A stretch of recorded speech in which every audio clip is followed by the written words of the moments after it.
নমস্কার বন্ধুরা, কেমন আছো সবাই? আশা করি সবাই ভালো আছো। তো আমিও ভালো আছি। তো বন্ধুরা, এই যে বৃষ্টি শুরু হয়েছে, সেই দুপুর থেকে বৃষ্টি হচ্ছে, বৃষ্টি তো কিছুতেই থামছে না।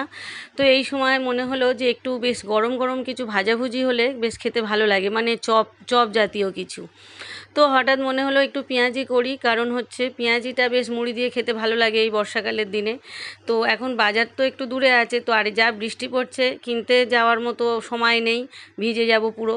তো বন্ধুরা, সেই জন্য ভাবলাম বাড়িতেই যা যা উপকরণ আছে তাই দিয়ে পেঁয়াজি করি, দিয়ে মুড়ি দিয়ে খাওয়া হবে। তো এই যে দেখো বন্ধুরা, পেঁয়াজি করার জন্য প্রথমে আমি পেঁয়াজগুলোকে কুচি কুচি করে নিলাম। তারপরে এই যে কয়েকটা কাঁচা লঙ্কা, বেশ 7-8টা মতো কাঁচা লঙ্কা কুচি কুচি করে নিলাম। তো তারপরে দেখো এই পেঁয়াজিটা মানে ভালো করে আমি এবার মানে এর যে ব্যাটারটা আর কি খুব সুন্দর করে আমি মাখাবো। সেটা কিন্তু একদমই পাতলা হবে না আর খুব গাঢ়ও হবে না, মিডিয়াম হবে। দেখো আমি কেমনভাবে মাখাই। এই যে আমি একটু কালো জিরে দিয়ে দিলাম আর বেসন দিয়ে দিলাম এর মধ্যে, আর কিন্তু কিছুই দেবো না, লবণ দিয়ে দিয়েছি। আর একটু শুকনো লঙ্কার গুঁড়ো আমি দিতে চাইনি, আমার মেয়ে বলল মা একটু শুকনো লঙ্কার গুঁড়ো দাও, তাহলে আর একটু ভালো মানে ঝাল ঝাল বেশ হবে। তো কাঁচা লঙ্কা কিন্তু অনেকগুলোই কুচিয়ে দিয়েছিলাম, কিন্তু ও বলল শুকনো লঙ্কার গুঁড়ো দিলে আর একটু ভালো খেতে হবে।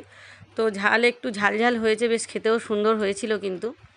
তো বন্ধুরা দেখো, খুব সুন্দর করে আগে শুকনো উপকরণগুলো আমি ভালো করে মাখিয়ে নিয়েছিলাম। তারপরে একটু একটু হালকা হালকা করে জল দিয়ে আমি ব্যাটারটা তৈরি করে নেব।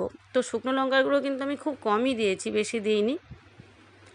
তো দেখো বন্ধুরা, এবার আমি অল্প অল্প করে জল দিয়ে ভালো করে ব্যাটারটা তৈরি করে নিলাম। পাতলা তো একদমই হবে না, ঘনও হবে না, এইরকমই হবে কিন্তু ব্যাটারটা। তো ভালো করে একটু মাখিয়ে আমি এই 10 মিনিট মতো, তাও 10 মিনিট অতক্ষণ লাগেনি আমার, 5 থেকে 7 মিনিট মতো আমি ঢাকা দিয়ে এটাকে রেখে দিয়েছি। তো দেখো বন্ধুরা, একটু ভালো করে ফেটিয়ে নিলাম। একটু ভালো করে ফেটিয়ে নিলে কি হয়, বেশ জিনিসটা ভালো ফোলে, চপটা বেশ ভালো ফোলে। আমি কিন্তু এর মধ্যে বেকিং সোডা বা খাবার সোডা এর মধ্যে কিন্তু কিছুই দিইনি। দেখো বন্ধুরা, আমি কিন্তু খুব সিম্পলভাবেই করেছি। তো আমি এসবগুলো দিতে পছন্দ করি না, বেকিং সোডা টোটাগুলো দেওয়াটা আমি ঠিক পছন্দ করি না। তো এই যে দেখো বন্ধুরা, আমি এই 5 মিনিট মতো, 5-7 মিনিট মতো আমি রেখে দিয়েছিলাম রেস্টে। তারপরে আমি এটাকে খুলে এবার ভেজে নেব। তো এই যে আমি লোহার কড়াইতে একটু তেল দিয়ে দিলাম, সাদা তেলেই ভাজবো। তো এবার দেখো একটু চ্যাপটা আকার করে নিলাম, নিয়ে এবারে একই রকম শেপে আমি সবগুলো কিন্তু দেবো। তো কী সুন্দর ফুলে ফুলে উঠেছে বন্ধুরা, কি বলবো। মানে কোনো বেকিং সোডা খাবার সোডা কিছুই দিইনি, কিন্তু অসম্ভব সুন্দর ফুলে ফুলে উঠেছে। আর খেতে কি সুন্দর মুচমুচে হয়েছে। তোমরা ভিডিওটা দেখতে থাকো, কি দারুণ হয়েছে। তোমরা এই পদ্ধতিতে করে দেখতে পারো, যখনই একটু মানে তেলে ভাজা খাওয়ার ইচ্ছে হবে তোমার বাড়িতে এইভাবে করে নিতে পারো, দারুণ সুন্দর কিন্তু খেতে হয়।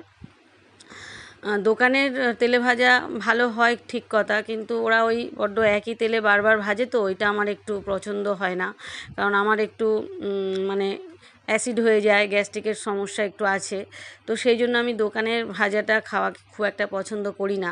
আমার যখনই খাওয়ার ইচ্ছা হয় আমি কিন্তু বেশিরভাগটাই বাড়িতে করে খাই, মেয়েদেরকেও করে করে খাইয়ে দিই। আমি কিন্তু দোকানেরটা খুব একটা মানে পছন্দ করি না। তো দেখো বন্ধুরা, আজকে আমার মেয়েরা 2 মেয়ে আমার সাথে ছিল, ওরা একটু ভিডিও তুলে দিয়েছে, বড় মেয়ে আমার একটু ভিডিও তুলে দিয়েছে। তো যা বৃষ্টি হচ্ছে, সাংঘাতিক বৃষ্টি হচ্ছে, তো কি আর করব, বাইরেও যেতে পারছি না। তো বাড়িতে বসে বসেই চপ তৈরি করলাম, মানে বেগুনি, মানে এবার একদিন বেগুনি করে তোমাদের সাথে শেয়ার করব। বেগুনিটা খুব ভালো লাগে খেতে। তো এটা পেঁয়াজি করলাম, পেঁয়াজিটাও অসম্ভব ভালো লেগেছে। তো বন্ধুরা দেখো, এই যে এবার আমি লাল লাল করে ভেজে নেব।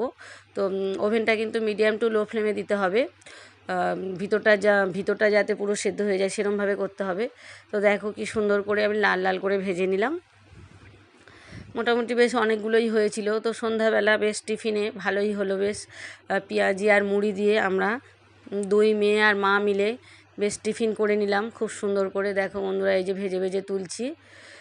তো মোটামুটি অনেকগুলো হয়েছিল। তো ওর বাবার জন্য কিছুটা, ওর বাবা তো এখনও ফেরেনি, তো ওর বাবার জন্য কিছুটা রাখলাম। আর আমরা 2 মেয়ে মিলে, 2 মেয়ে আর আমি মিলে খেয়ে নিলাম। তো আরও খানিকটা ব্যাটার আছে। দেখো বন্ধুরা, এই যে মোট করলাম এই এই এতগুলোই হয়েছে। তো বন্ধুরা, সবাই ভালো থেকো। তো টাটা।